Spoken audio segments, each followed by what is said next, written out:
আজকে গিয়েছিলাম একটা জায়গায়, এই পরিবেশটা খুবই সুন্দর। বন লেক বলে এটাকে। একটা লেক, এটা ফ্রোজেন হয়ে গেছে।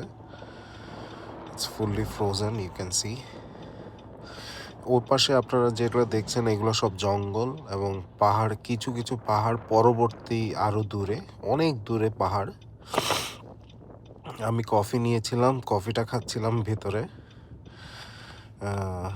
ওই লেকের পাড়ে বসে। এই ঠান্ডা ফ্রোজেন -15 চলছিল। এই অবস্থায় আমি ওখানে গিয়ে একটা শ্যুট করলাম। সারি সারি গাছের যে অংশটা, এটাও দেখতে দারুণ লাগছিল, দারুণ লাগছিল। ও পাশে কিন্তু জঙ্গল, এবং ওই যে দূরে পাহাড় দেখছেন, জঙ্গল জঙ্গল জঙ্গলের ভেতরে জঙ্গল পুরোটা।